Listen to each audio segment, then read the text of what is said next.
오늘은 단순함 어린아이와 부자 청년, 단순함 어린아이와 부자 청년이라는 제목으로 말씀 증거하도록 하겠습니다.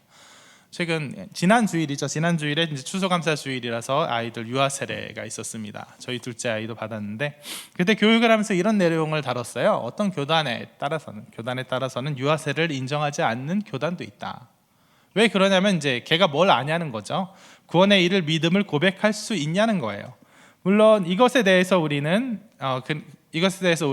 물론 아이의 고백이 되기는 어렵겠지만, 애가 뭐 하나님이 어떻고 뭐 믿음이 어떻고 제대로 고백하기는 어렵겠지만, 그를 대신하여 그 아이를 신앙 가운데 잘 양육하기를 다짐한 부모의 고백이고, 언약의 차원에서 언약 백성을 믿는 부모의 자녀로서 언약의 자녀가 된다, 이렇게 설명한 다음에 이렇게 덧붙인 적이 있어요. 그거랑 별개로 어떨 때 보면 이 아이들 신기하게도 뭐 아는 것 같기도 하지 않느냐고, 칭얼대다가도 설교 말씀이나 찬송가 소리에 잠잠해지고 집중하는 걸 본다든가, 다른 사람에게는 잘 안기지도 않고 울다가도 목사님께 안기면 좋아한다든가 하는 이런 좀 애매하고 뭐 그저 부모의 기대와 마음이 투영된 것으로 보이는 뭐 이런 순간에서부터 어떤 때는 문득 오히려 우리가 알지 못하고 있는 무언가 신비가 있지 않는가, 정말 이 속에서도 이미 성령께서 역사하고 계시지 않는가 하는 순간까지 있다는 얘기예요. 그리고 이렇게 또 덧붙였습니다. 그리고 솔직히 말해서 걔들이 뭘 알아 이러기 시작하면 우리는 뭐 아나요? 우리는 뭐 알아요?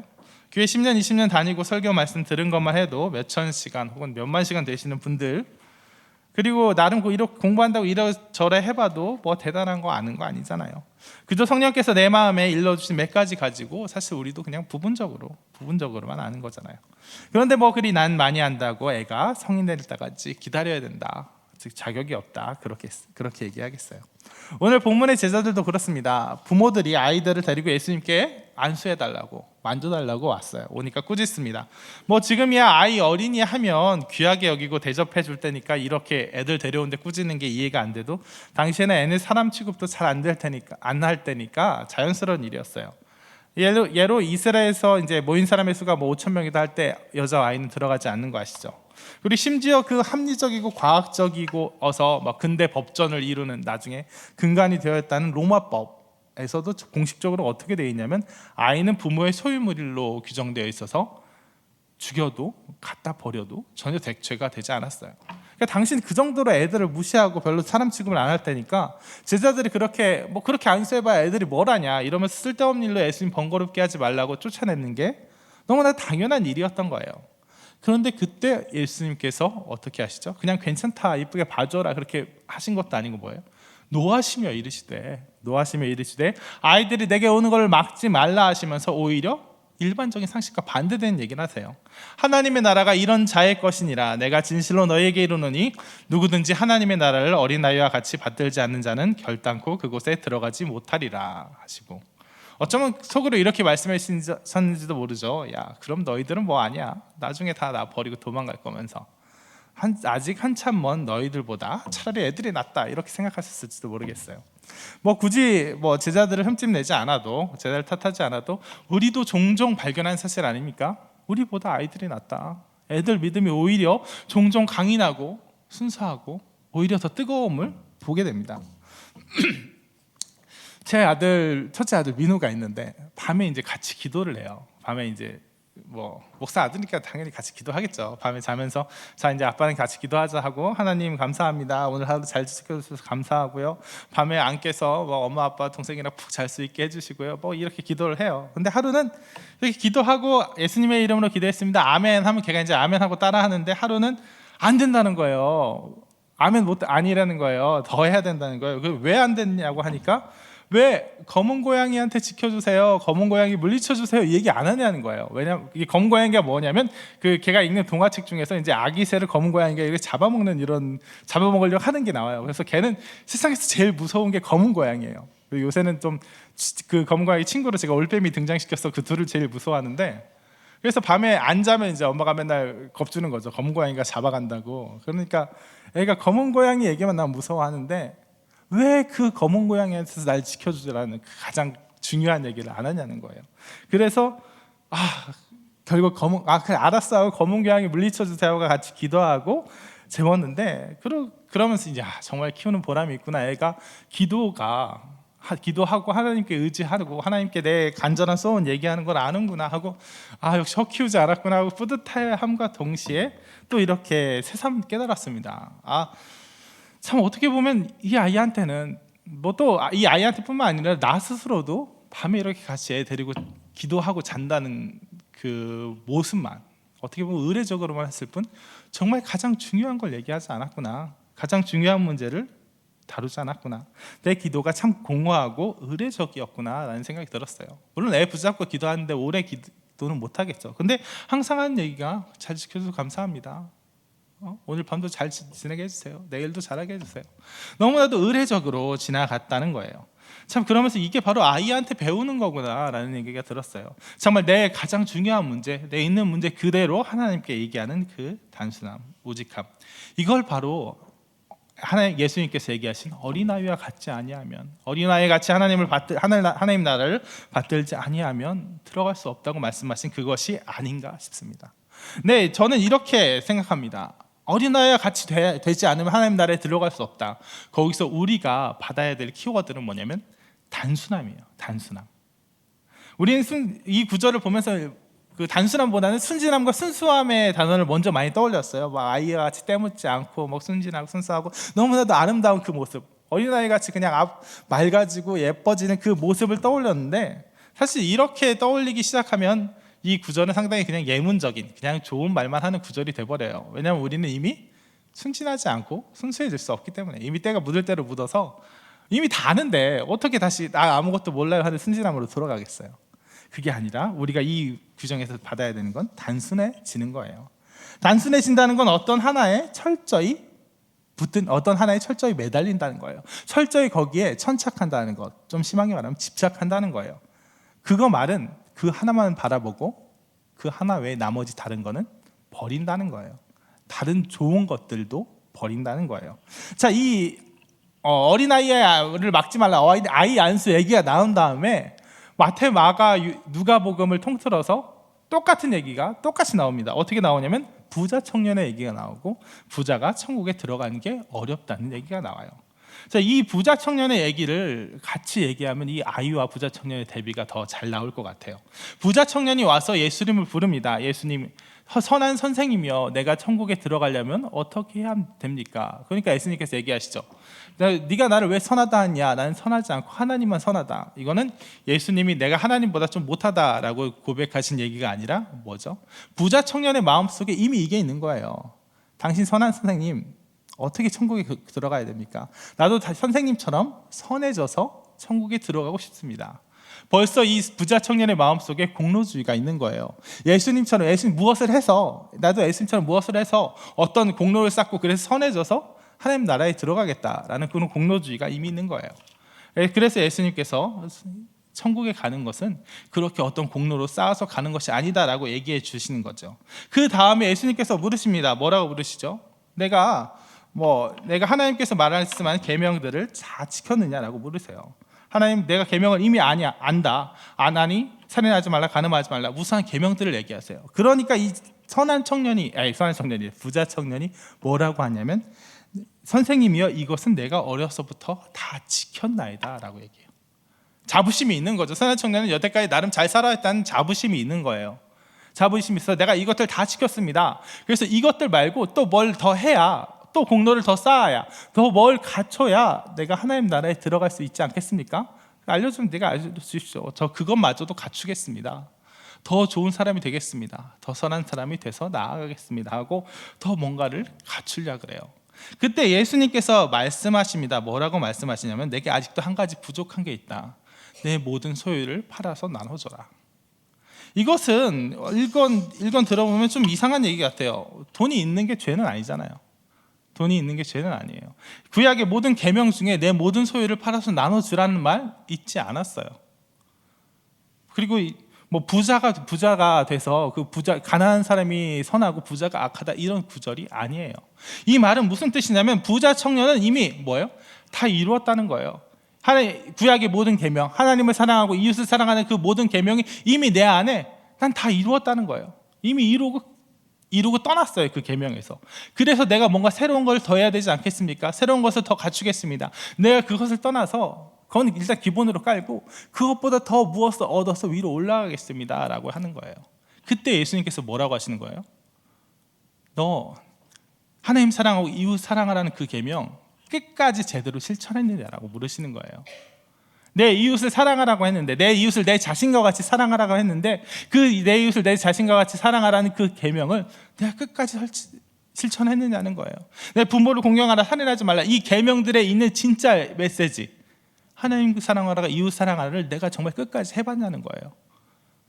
내가 이제 누릴 거 다 누리면서, 내 모든 재물로 누릴 거 다 누리면서, 내 모든 삶은 그대로 그냥 평온하게 다 감당하면서 이것도 조금 하고, 그래 사회적인 그냥 상식에 사회적인 상식에 비추어서 뭐 크게 잘못 안 하고, 뭐 크게 무리 없고, 뭐 크게 뭐 남들 눈에 거슬릴 행동 안 하면 그거 다 지킨 거냐는 거예요. 그게 아니라는 거예요. 거기 하나에 집착하라는 거예요. 거기 하나에 예수님께서, 하나님께서 모세를 통해 주신 율법과 그 모든 것들에 대해서 거기에 집중하라는 거예요. 당시는 바리새인들이 수많은 율법들 수를 매일매일 늘리는 상황이었어요. 그래서 이것도 지켜야 된다, 저것도 지켜야 된다, 저것도 지켜야 된다. 새로운 바리새인이 나오면 새로운 게 하나 늘어나요. 그래서 그 사람들이 여기 부작청년 같이 막 지킨다는 사람들은 그런 새로운 유행에 있는 새로운 그 구절들을, 새로운 율법들을 지키고 난 이것도 지켰습니다, 저것도 지켰습니다, 저것도 지켰습니다 하면서 공로의 탑을 쌓아가는 거예요. 여기 부작청년도 똑같은 얘기 한 거예요. 예수님, 요새 가장 핫한 예수님, 가장 선한 예수님, 나도 당신이 얘기하는 또 새로운 구절, 새로운 율법을 주십시오. 그럼 내가 그것도 지켜서 더 나아지고 더 선해지고 더 공로를 쌓아서 영생에까지 이룰 수 있을 것 같습니다 라고 얘기한 거예요. 하지만 예수님께서는 아니다, 이미 하나님께서 너희에게 주신 그 율법, 그 계명으로 충분하다. 다만 한 가지 내가 부족한 게 있으니, 너에게 묻고 싶은 게 있으니 뭐라고? 너 그거 완전히 지켰니? 완전히 그거 해봤니? 완전히 그 내 모든 소유를 다 팔아서 나눌 정도로 내 이웃을 내 몸같이 사랑한다는 그 구절 완전히 다 지켜봤니? 다 그것들 지켜보고 와서 그때서야 나를 와서 따르라는 거예요. 자, 우리는 이렇게 생각해. 우리는 여기에서 단순함을 발견할 수 있어요. 단순함을. 아이와 같이 되라라는 그 말 구절 바로 다음에 이 부작청년의 구절이 나온 이유에 대해서 알 수 있어요. 우리는 예수 그리스도의 말씀대로 살아가는 것, 하나님의 말씀대로 살아가는 것에 대해서 종종 너무 복잡하게 생각해요. 뭐 신학 공부하면 공부할수록 깊고 애매하고 모호한 말로만 흘러가게 될 때가 너무 많아요. 하지만 신앙생활은 그렇게 사실 복잡한 게 아니에요. 학자들은 복잡한 얘기하면서 하라고 하지만 정말 우리 삶 속에서 신앙을 실천하는 사람들은 어떻게 해요? 가장 단순한 거예요. 예수님의 말씀대로 살아가는 것 어려운 일 아니에요. 어려운 일 아니에요. 하기가 어려워서 그렇지 생각하고 판단하기 어려운 게 아니에요. 정말 우리에게 주신 그 말씀대로, 우리가 이미 들은 말씀대로 실천하며 나아가는 것, 그게 중요한 거예요. 지금 실천하며 나아가는 게 중요한 것이고, 그 가운데 가장 중요한 키워드가 뭐냐면 단순함이에요. 그거에 붙드는 거예요. 정말 사도 바울이 얘기했어요. 사도 바울이 뭐라고 얘기했어요? 내가 이미 얻었다 함도 아니요, 내가 이미 이루었다 함도 아니요, 나는 지금도 구원을 받았다고, 구원의 확신이 없다는 얘기 아니에요. 구원을 받았다고 그것을 이미 이룬 것으로 뒤에 남겨놓고 가지 않습니다. 나 마음에 든든하지 않습니다. 난 오직 예수님께서 말씀하신 그 표대를 향해서 오늘도 끊임없이 달려갑니다 라고 얘기하고 있잖아요. 우리 신앙을 한번 돌아봤으면 좋겠어요. 우리들 이미 얻었다고 생각하시는 거 아니에요? 이미 지켰다고 생각하시는 거 아니에요? 제가 종종 많은 그 갈등과 많은 일들, 제가 어떤 분을 봤는데 어떤 많은 갈등과 많은 문제들 갖고 상담하러 온 사람들에게 정말 가장 단순하게 말씀하시는 분 봤어요. 정말 교회에서 막 이런 일 저런 일 있습니다, 이 사람 때문에 내가 정말 괴롭습니다, 그 사람은 어떻게 해야 될까요? 교회를 이루고 어떻게 할까요? 많은 갈등들이 여기 가운데 있습니다 라고 하면 그분은 잘 들어주세요. 잘 들어주시고 위로해 주시고, 그 다음에 저 같으면 이렇게 해서 이렇게 하시면 좀 쉽지 않을까요? 라고 얘기를 할 텐데, 그분은 이렇게 얘기하시더라고요. 하지만 교회에서 싸우면 안 됩니다. 하지만 거짓말해서는 안 됩니다. 하지만 그분을 하기 위해서 없는 말을 꾸며내서는 안 됩니다. 하지만 성경의 원칙대로 가야지 어떤 일을 위해서 원칙을 훼손해서는 안 됩니다. 그렇게 가장 단순한 말로 이야기하시더라고요. 그리고 그때 정말 그 얘기를 뭐 듣는 사람도 있고 안 듣는 사람도 있지만 대부분 듣더라고요. 그리고 그 원칙을 들었을 때 모든 일들이 오히려 정말 이 세상에 가장 지혜로운 사람이 내놓은 방법을 할 때보다 더욱더 쉽게 풀리는 것을 종종 목격했습니다. 여러분, 우리는 이 단순함 속에 머물러야 돼요. 우리는 단순함 속에 머물러야 돼요. 애들은 단순하잖아요. 애들은 단순해요. 제가 정말 미워요. 정말 미워도 교회에서 딱 싸우면 안 됩니다. 때리면 안 돼. 그러면 안 때려요. 안 싸워요. 하지만 어른이 되면요, 복잡해집니다. 뭐가 복잡해져요? 내가 얘를 때려서는 안 돼요. 얘가 뭘 해서는 안 되는 거 알아요. 하지만 변명이 되는 거죠. 이렇게 안 하면 이렇게 나오는데 이건 어떡할 것입니까? 이 사정이 이렇게 있어요. 이게 이렇게 단순한 문제가 아니라니까요. 교회에서 분란을 일으키면 안 되는 거 알죠. 거짓말해서는 안 되는 건 압니다. 하지만 그게 단순한 문제가 아니에요. 내가 이 거짓말을 하지 않으면 이런 나쁜 일이 생깁니다. 그럼 그게 오히려 더 큰 잘못 아닙니까? 내가 지금 이 순간 이런 인간적인 방법을 쓰지 않으면, 내가 지금 이 순간 이렇게까지라도 말씀을 살짝 피해가지 않으면 이런 일이 생겨요. 그러니까 어때요? 이렇게 할 수밖에 없지 않아요? 하는 수많은 변명과 수많은 예외가 생겨요.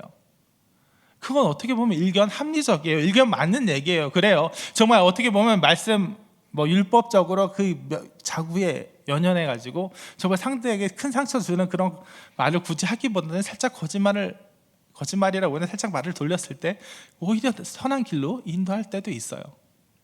하지만 그런 몇 가지 예외적인 경우를 제외하고 그런 얘기가 너무도 많이 있진 않은지, 그런 핑계들이 하나님의 말씀을 피해가고 하나님의 말씀대로 사는 것을 떠나서 내 길로 살짝 돌아가는데 익숙해지고 있진 않은지 그것을 한번 돌아봐야 될 거예요.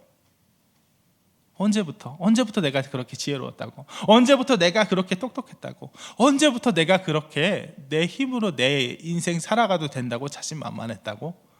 하나님께서 분명히 말씀하신 그 길 그냥 순종하고 우직하게 따르면 오히려 하나님께서 다 책임지실 그 길 대신에 내가 이 길 피해가겠습니다, 내가 저 길 피해가겠습니다 하고 복잡하게 내 인생 만들 필요가 있는지 한번 돌아볼 필요가 있습니다.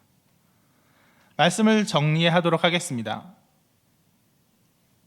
하나님께서는 우리가 어린아이와 같이 되기를 원하십니다. 부자 청년처럼 내가 이것도 했습니다, 저것도 했습니다. 하나님께서 이미 우리에게 주신 그 말씀 다 이뤘다, 나는 그건 예전에 끝났다 하고 졸업해버리고, 거짓말하지 말라, 다투지 말라, 싸우지 말라, 미워하지 말라, 사랑하라, 이 말씀들 다 이뤘지, 누가 몰라? 다 해, 난 이미 다 하는 사람이야. 하지만 상황이 이래라고 그렇게 거기를 떠나는 사람이 아니라 아직도 거기에 끝까지 철저히 머무르길 원하십니다.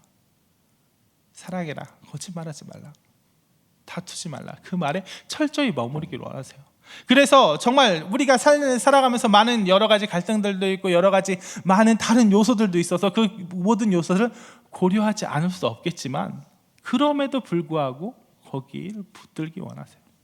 정말 내가 이 말을 했을 때, 내가 이 말을 그냥 고지고대로 했을 때, 내가 이 일을 이렇게 저렇게 꾸미지 않고 그냥 놔뒀을 때 어떻게 보면 큰 아픔이 있고 어떻게 보면 더 큰 다툼도 있을 것 같고 더 큰 분란이, 어려움이 있을 것 같지만 그래도 하나님의 말씀에 순종하길 원하세요.